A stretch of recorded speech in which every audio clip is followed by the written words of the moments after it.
Assalamualaikum warahmatullahi wabarakatuh.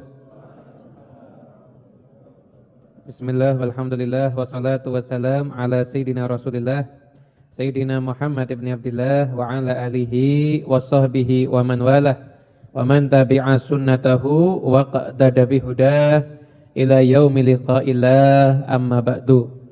Alhamdulillah, Allah subhanahu wa ta'ala memperjumpakan kita semuanya di tempat yang insya Allah penuh dengan keberkahan ini. Nah, semoga kita semuanya jadi orang-orang yang mendapatkan keberkahan hidup di dunia ini sampai keberkahan hidup di akhirat nanti, dan semoga kita semuanya jadi orang-orang yang selalu bahagia dan beruntung dunia akhirat.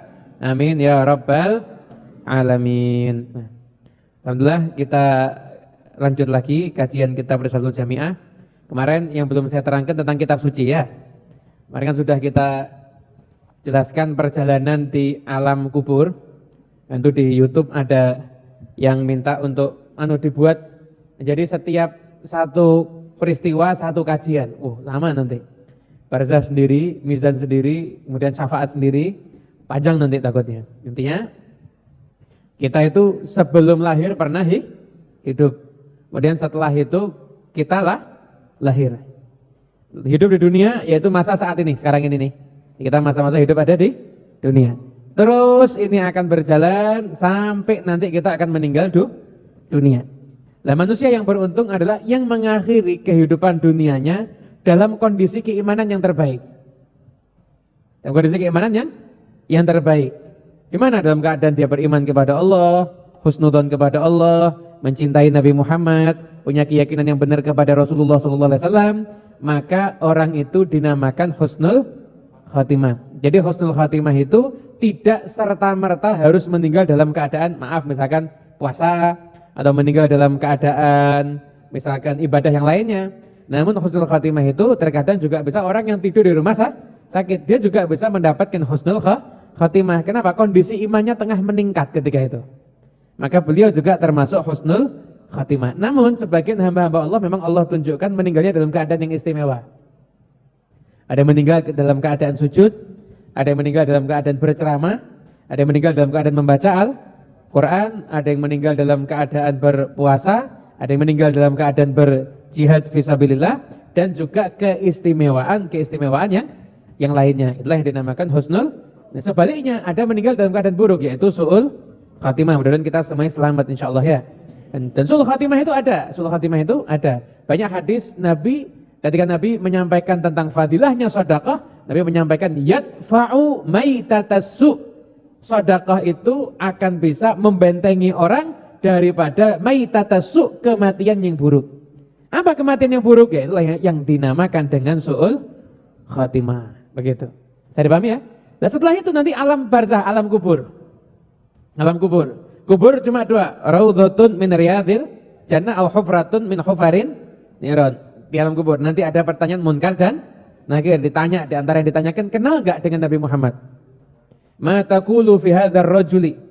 Gimana pendapat kamu tentang laki-laki ini, yaitu Nabi Muhammad? Nanti kita akan bersaksi yang beriman, dia Rasulnya Allah, beliau itu telah menyampaikan amanat, telah berdakwah dan lain sebagainya. Itu orang yang punya iman, rohnya itu kenal dengan Rasulullah SAW.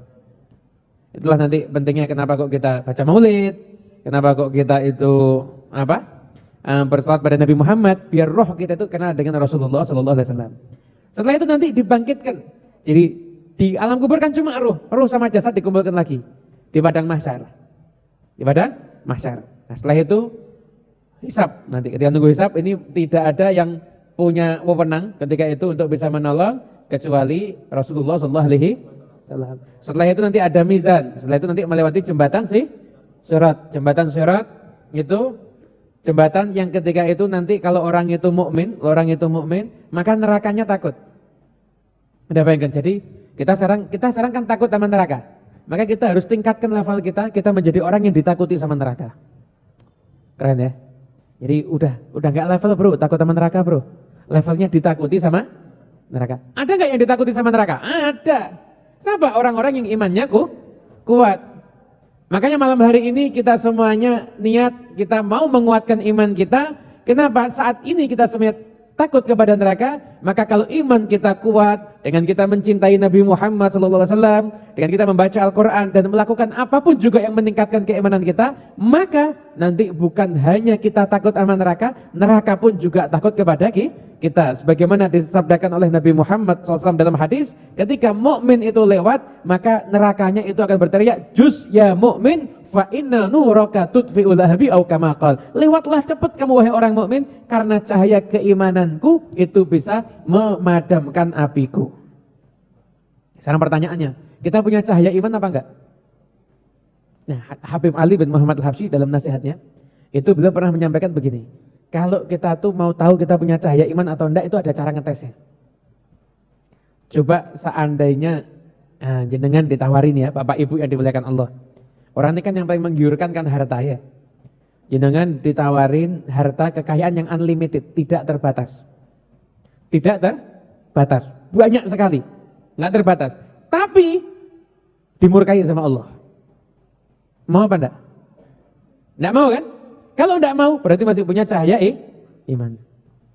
Kalau kita bermaksiat, kita kan semua pernah bermaksiat. Tapi dalam hati kita tuh takut, ini ya Allah, udah Allah masih mau mengampuni saya, maka berarti itu masih punya cahaya iman. Orang yang punya cahaya iman ini suruh ngerawat, suruh dia beramal soleh, suruh dia mengerjakan taat, kemudian dia itu berusaha pelan-pelan meninggalkan maksiat, suruh mikir apa sih maksiat yang masih saya lakukan? Oh ini, ghibah, ya udah.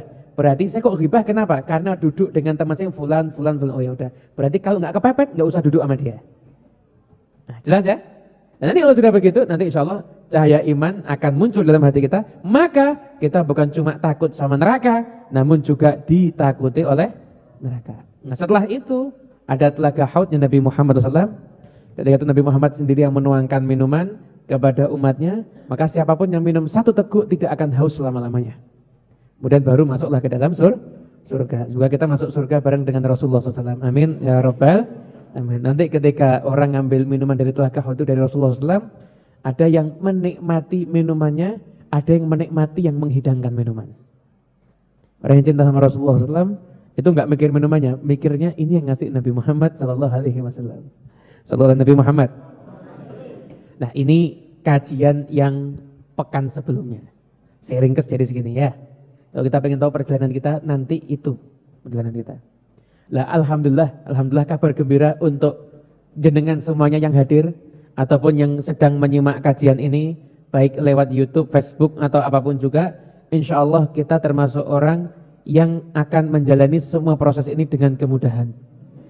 Dengan syarat nih istiqomah cari ilmu begini, terus kita lakukan sampai kita meninggal dunia. Insya Allah kita mengalami semua proses dari mulai matinya itu insya Allah gampang, dibangkitkannya gampang, terus sampai masuk surga di tempat yang tinggi bersama dengan Nabi Muhammad SAW.